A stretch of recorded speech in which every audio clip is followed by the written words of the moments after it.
Yes. So the pacifism, as I said, it is resolving conflicts. But first of all, I would like to say that when I say conflict, it doesn't mean that we have to fight with our fists. It doesn't mean that we have to have arms included. Everything is can be conflict.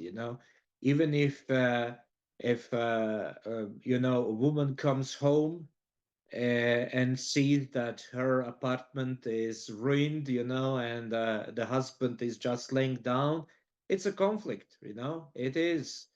uh, this is not gender oriented, it's just the opposite, because usually it would be husband coming home. So yes, this is the conflict is a natural state of humankind. We always have a conflict. We have conflict with ourselves, we have conflict with others, but this conflict can sometimes become violent. It can become something that is using violence as a way of sorting things. So pacifism grew as a way, an idea that you can solve conflict, but not through dialogue, but not through, sorry, not through violence, but through dialogue, which is rooted in peace, in non-violence, and ethical opposition to war. So it is basically a call for non-violent action. There are many non-violent actions, and as I know, many of you come from Africa, which is a place where non-violent action is very often a case of everyday living. It is a case of civil disobedience. It is a protest. It is a non-cooperation with the government. It's also sometimes Latin America and Asia, not so much in Europe. It is increasingly so in United States. And we can say that there are two basic approaches to nonviolent action or pacifism. And this is the one is principled pacifism, which means that you have a conviction. It is your personal belief, a moral and spiritual belief, that you should not use violence to sort things out. But there is also pragmatic pacifism, which says that it is a strategic effectiveness. If you have really something against government, for example, or corporations, or any kind of authority, you don't have to be violent against them. You have to be strategic effective through civil disobedience, for example, or protest. So violence instead of conflict, which I said before, violence is not natural. The conflict is natural, but conflict does not have to be violent. So pacifism rejects violence as natural, and it challenges how violence is glorified in society. It is mostly driven by civil society movements, not by state institutions. I remind you that the state is the sole proprietor, the sole authority that can use violence legitimately. So, police, military, even judicial. So this is how violence is exercised legally. So pacifism is basically a movement that undermines support for war. It promotes dialogue for conflict resolution and inspires any kind of movement in social justice, in human rights, environmental rights, and so on. So we will see if this is really true. But one of the aspects of pacifism is religious pacifism. So, in religious sense, I would say that the pacifism in modern way of understanding things, it began with some early Christians who rejected military service and loyalty to empire. Basically, that was in USA when they also in Britain, and in some other places. But basically, the concept and I would say a logic of pacifism in religious sense came from American uh, individuals and groups and religious groups, especially like pilgrims or Quakers or Amish people, you know, who rejected military service and loyalty to empire. They embraced radical nonviolence. Because the Christianity has this accepted ideas about just war and holy war, especially medieval period. After the Reformation, there was this idea that we cannot go on, we cannot continue with the same ideas. And when these Christians came to the new lands, to USA, they encountered that the government still had slavery, still had civil wars, you know, and the violence persisted. Especially, you know the Wild West movies. The violence is everything, you know. So this was basically the movement against such ideas, against slavery, against war, and everything else. So there were some Mennonites, Quakers, Pilgrims, Amishes. We see here the picture of Henry David Thoreau, who was a champion of civil disobedience. He was resistant against tax payment. There is also some others like William Garrison, who was totally against any war. Even if you are being attacked, he was against retaliation. And so this was called the holy disobedience, refusal to conform to government who people thought, religious communities thought, they were unjust by religious laws. So peace was not at this point seen as absence of war. This is what is called negative peace in modern times. When you do not you are not in state of war, or you are not in state of increasing conflict that will lead to war. So this is negative peace.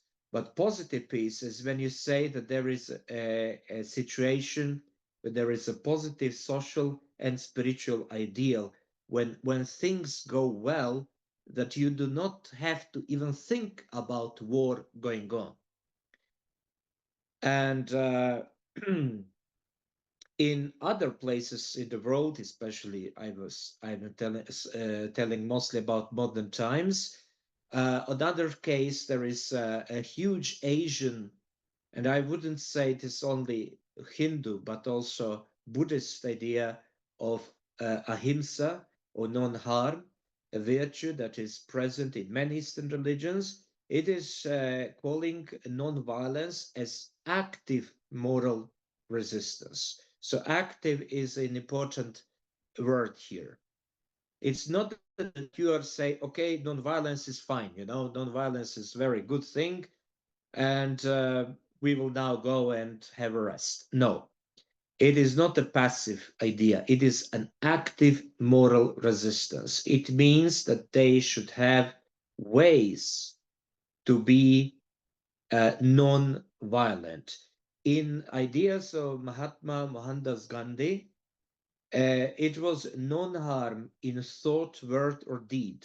So it was absolute unviolence, the complete rejection of any aggression, in even in thinking, even in saying something, or even in doing something.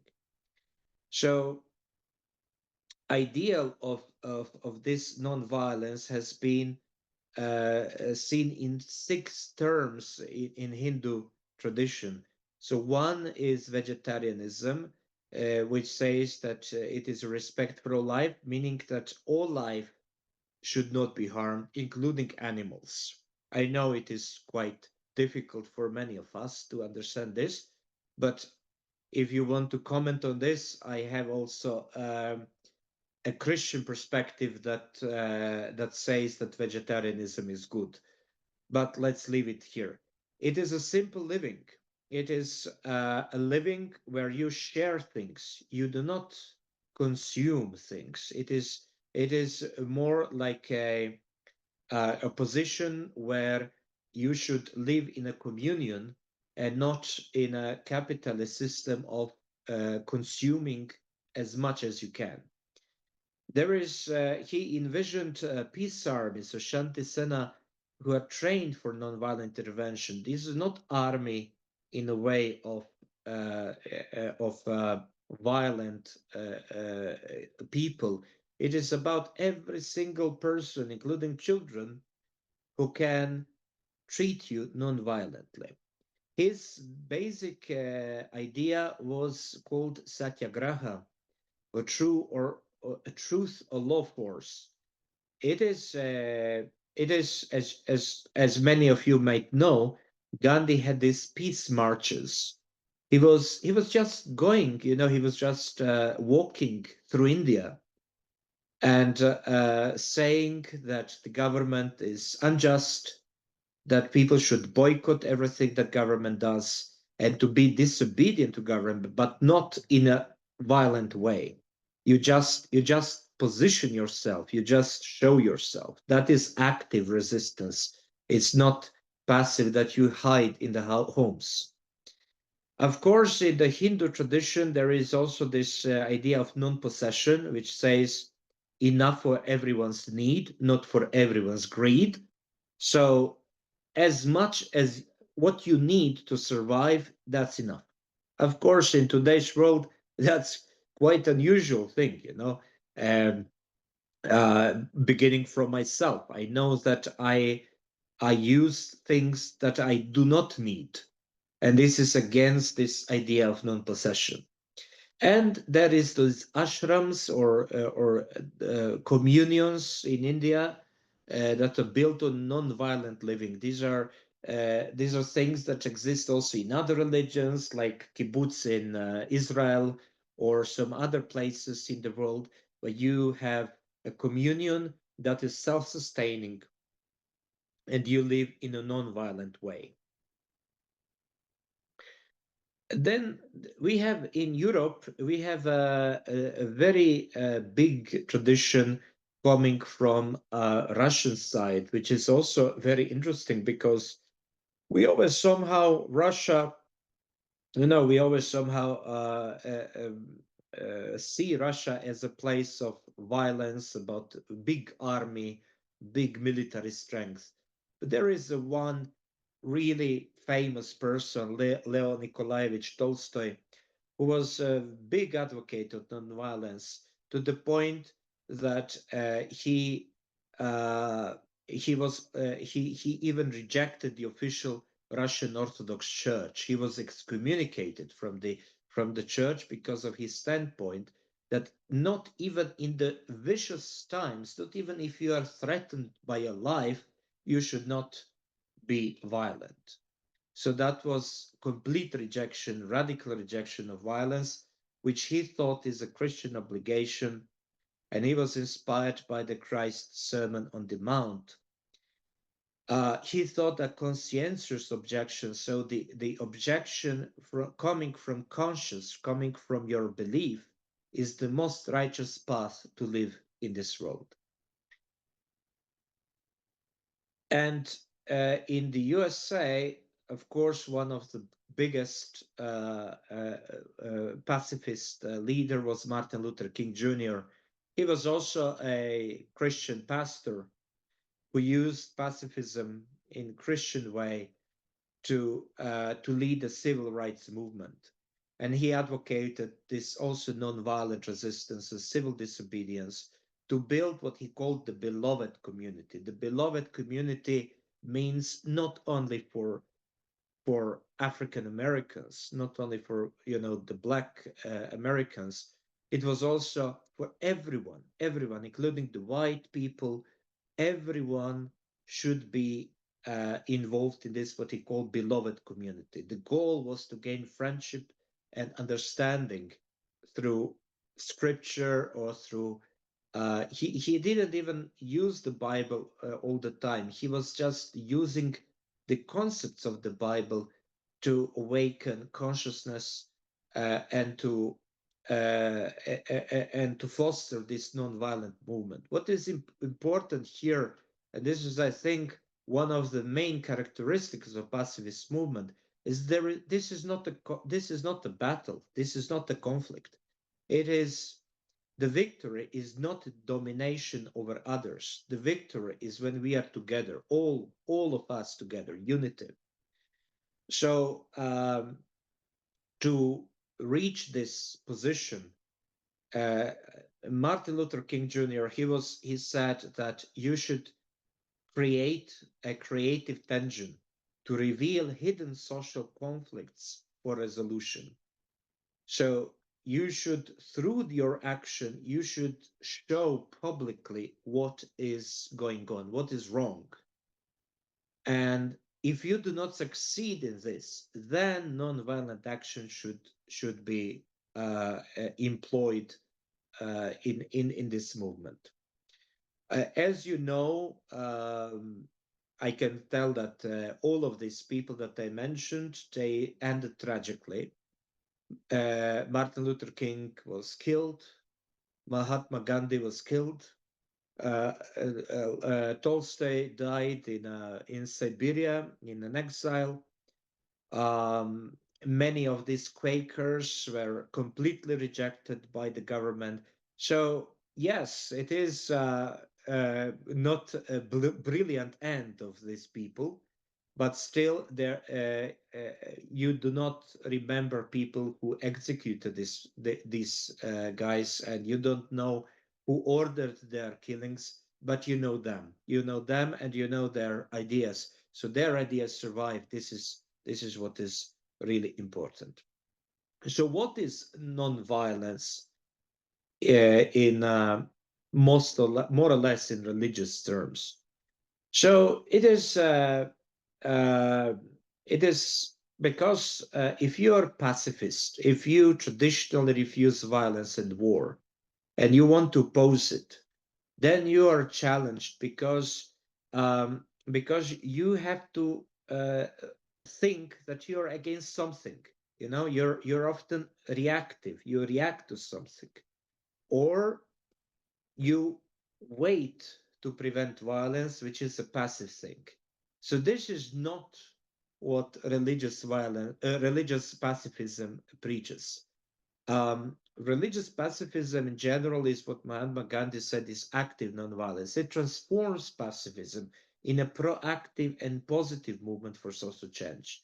The core idea is that social change is achieved through non-violent protests. There is no violence involved. There is no revolution involved. It is an evolution of thought. It is evolution of thinking for the whole majority of people, including the government. So it is not that you are against the government. It is that that you apply this concept in such a way that even the government can concede this idea. And so in this way, nonviolence aims to break the cycle of violence and revenge, if I may call it revenge under brackets. It's not a revenge in a conflictual way. It is that you apply peaceful ways to conflict. And there is historical evidences that this works. India's independence is made by Mahatma Gandhi's way how to apply nonviolence against violent regime. U.S. civil rights laws were not done by repressed communities in America against the government in violent way. It was to breach this gap, to come to the government. And if you remember the historical event of this, Martin Luther King did achieve it through the government. He went to President Johnson, and on the religious basics, he got understood in this way. Of course, there is politics involved, but basically, it was not a revolution of a violent way. It was the peaceful way to gain civil rights laws. How it's not perfect. It's not even today perfect, but it was achieved. Velvet Revolution in Europe, and the whole idea of changing between communism to Western societies in Europe was done non-violently. It was by huge non-cooperation protests which never turned violent. So this is what is non-violence about. Um, of course, it is effective somewhere it is not effective anywhere. So if it's a democratic regime like USA, it can be achieved.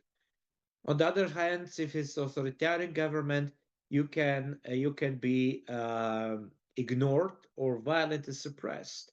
If you look at the peaceful protest at Tiananmen in China, in Peking, in Beijing, you see that this protest was violently suppressed.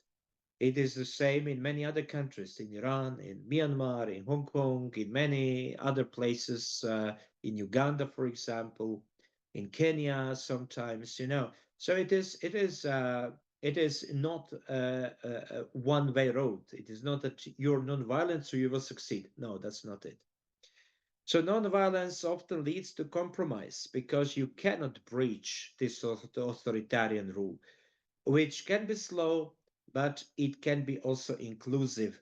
I believe that none of the authorities can live at the same point of violence as before. So it is always some kind of negotiation. It's always some kind of thinking that you have to concede something. So if you still are loyal to the regime, for example, to Chinese regime, but the Chinese regime understands that you cannot really continue the same way because of the progress in society, because of development in society, about new ideas, and about religious ideas, including Buddhism, Confucianism, Taoism, then the regime will lose in the end if they do not change. So that is why the oppressive regimes always have to change at least a bit. It's a step-by-step process. And when we talk about religious terms, there's so many um, ways of it is a debate that is still ongoing. So absolute pacifism is grounded in both religious faith and moral reason. So it is something that is coming from secular thought also, but I will talk about it a bit later. And there are so many ways how to perceive this pacifism. So there are some pacifists who say all wars are wrong. There is no exception. There is no justification. Every single war is wrong. But then you say, okay, but what about defense war? What if you are attacked? Can you use arms to defend yourself against someone? So the total rejection of war means no, you cannot. It's if you are killed, you're killed. Basically, that's it. But there is, of course, contingent pacifism that allows just wars, and there is also a way of political pacifism, which is a systemic peace, which is on the structural level, and it might be different from personal pacifism, where there are acts from personal conviction. For example, you can have conscientious refusal to go to army, even if your country is not in war, even if this is just regular army service. You can say no. This is against my moral conviction, and I will not go into the army. I will serve the country in another way. So as I said, self-defense debate is about if you have right to self-defend. Um, so interestingly, pacifists say that it is more about conscious overrides. It is not the right that you can defend yourself. It is much more about how your religious belief is forming uh, your conscious. How do you perceive yourself? So, for example, in Christianity, you can perceive yourself as image of God, as the replication of image of God, imago Dei, and then you understand, okay, because I cannot be killed because it would be a sin, so I cannot kill anyone else because that would be the sin as well. So there is a lot of this critiques, and there's been, of course, we have here the picture of Immanuel Kant, who allowed self-defense by citizen militias, but not by standing armies. He was saying just the collective defense should be professional, let's say, in a way, as we have in Europe today. Pragmatic pacifism is something that is, I think, very close to modern Pacific movement. So there is a bit of confrontation against state force, law, and defense, and it is often defined not by belief. It is not that you have that you think this is what my religions say, so I will continue in this way. But it is something that is based on the way how you do it. It is defined by action.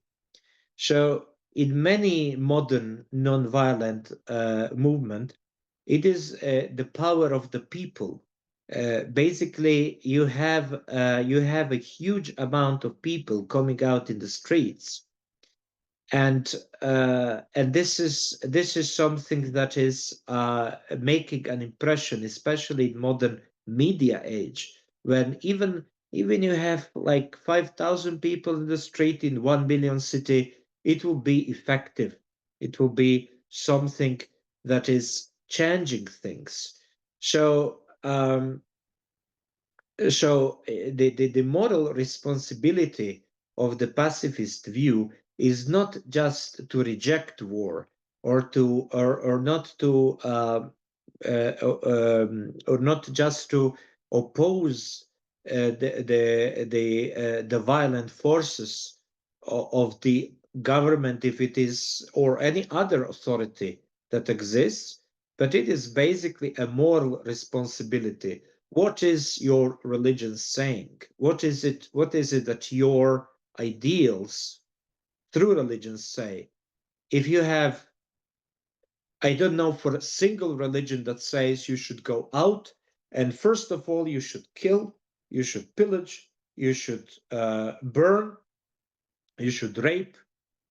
Of course, we know many cases of religious calls that do this. But if we come back to religious teachings, they are not doing this. It is not the message of religious teachings. As I said, civil obedience. I think I said here quite many things, so I will be very brief here. So civil obedience is when it can be private, it can be mass, as Gandhi redefined it. So the people who have the same idea about civil disobedience can have opportunity to have a mass mobilization. And this is satyagraha in his understanding. It combines protest, strikes, building alternatives, focus on truth and non-violence.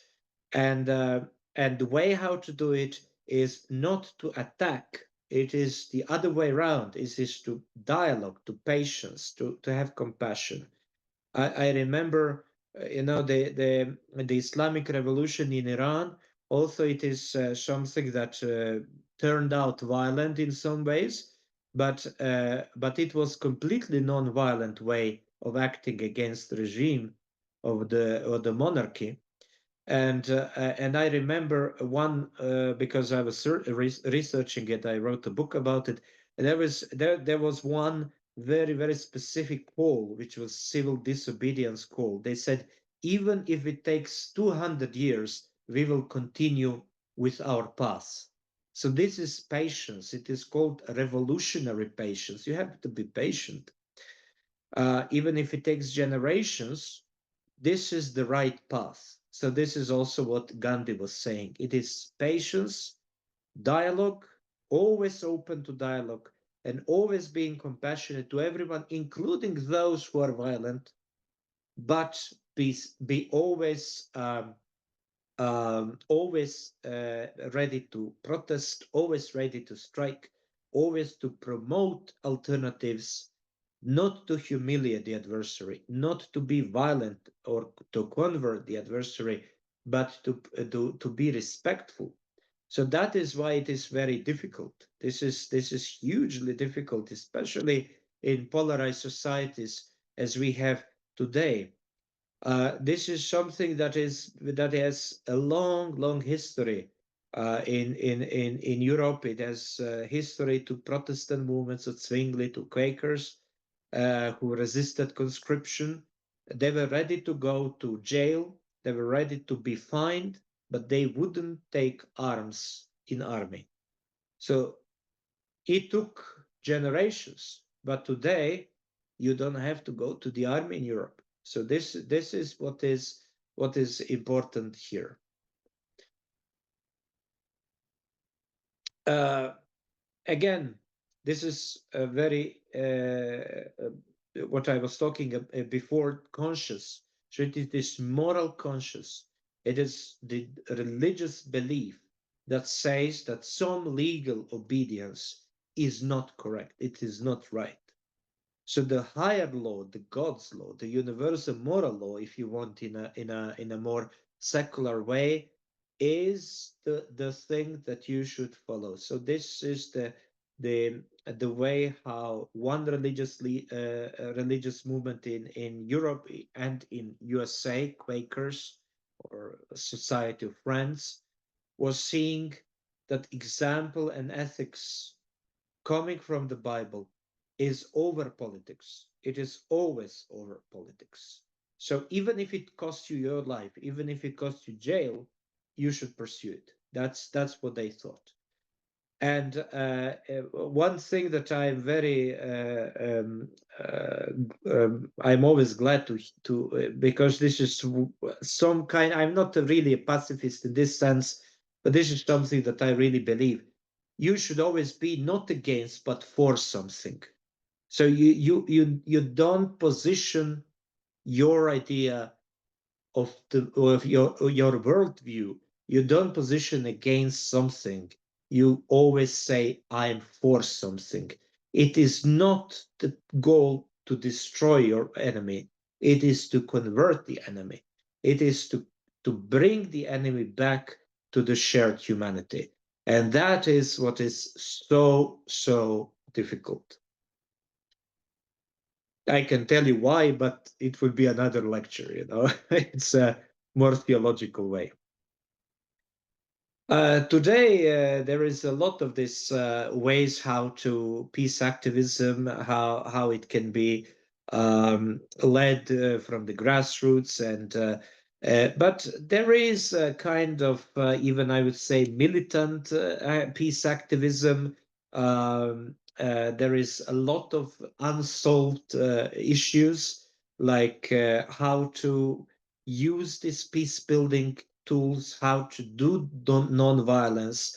It is sometimes um, uh, not really discussed in a way that is same in everywhere. I would say that the way how you do peace activism and how you do pacifism and how you do nonviolent action, depends on your region, on your part of the world, on history of what are you fighting for, not against, but for. So today it is mostly about getting heard the voice of the marginalized, the women, youth, minorities, about how to solve inequality, how to solve militarism in many places on our planet, and how to bring sustainable peace, which is really something that is interesting, because we always like to say that the normal thing is peace. All of us want to live in peace, but history tells us that more or less war is the normal way of things. War is constant.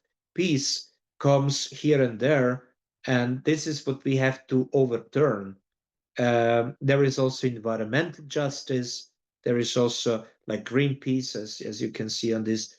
They stay nonviolent, but they sometimes go to radical things. They go to radicalism that may or may not be really violent. There is also the secular pacifist movement, which is different because religious movement come from religious thoughts. You just go back to your religious teachings and you find very good examples why to be non-violent and why to reject violence in every case. But of course, there is also secular pacifist movements, mostly coming from socialists, feminists, pacifists, anarchists, nationalist intellectuals. There is so many. This is the figure of Dorothy Day. There's really a lot of various movements, especially after World War II, who want to be pacifist. In my opinion, they are very political. Because the previous ones were not really political. I mean, everything is political, but they were not primarily political. They were just exposing their religious beliefs. And secular pacifist movements are much more political, I would say. They focus on crises like today, Israel and Palestine, Ukraine, Sudan, often linking peace to justice and climate issues, but anti-nuclear movements, but not really going to anything philosophical or religious. I don't want to say that it is the less valued. It is good that they exist, of course, but it is not rooted in religious beliefs. It comes from constitutional rights, and I've been in contact with some of them, and I can tell you that if I say to them that these constitutional rights are stemming from religious beliefs and from the religious teachings, they are not very pleased to hear this. So what is the objection to pacifism? This is my last slide. Yes, well, first of all, it is impractical, because especially today, when you want to have results instantly, because you live in a society that is instant, where you have everything in your hand with your mobile phone. You have ChatGPT, that we use probably more or less not with a critical approach. Then revolutionary patience, it doesn't make sense. So it is in many ways impractical, and in fact, sometimes if you stand against violence, you might even call for more violence, which happened basically. If you look at Martin Luther King movement, he was brave, he was non-violent, but before the civil rights were granted, there was a upsurge of violence, especially in the southern states of USA. So is it really something that is practical? So that's the question. When we look at at genocides, like in the Holocaust in Europe, in Rwanda and Bosnia and Herzegovina, which it shows that non-violence, which was employed in all these places, did not stop genocide or mass violence. So it is not really effective. And pacifism, if it is against someone who is really a totalitarian society like the Nazi Germany or Stalinist Russia, or even in ISIS in the modern times, you can see that this stand up against violent oppression does not count because it is not disrupted. So some argue that pacifists are basically people from Western countries, like me in Europe, who benefit from military protection. We have NATO, we are protected, we are not scared of someone attacking us. And at the same time, we share moral responsibility, to other people. Because I lived in many countries, especially in Asia and in some African countries, I know it is not so. You're not feeling secure in many times, and then moral responsibility and all the things that we are talking about is not really something that you think first. You think, where is my gun? Or where is the military that protects me? Or if it's a military that is threatening you, who will protect me? So this is really something that is a critic to pacifism. Um, so movements there is I would say that there is half in historical view. There is some cases like in Solidarity in Poland. This is the picture from Solidarity. It is a non-violent movement against communist regime in Poland that successfully ended the communist regime without any single bullet. It just collapsed. So there is kinds of such things, yes, but there is also so many other complex and violent case studies, I would say, or ways where you can see that non-violence and pacifism is really something that is okay, morally, responsibly good, but it doesn't have a real result, or at least not in one generation result. I don't want to end this lecture with a pessimist note. I think that pacifism is a very noble and religiously correct way of doing things, but sometimes you have to be pragmatic, and sometimes you have to accept that some things really do necessitate at least armed protection, if not a violent uh, way to solve some problems. But this is for discussion, and this is the end of my presentation. So thank you.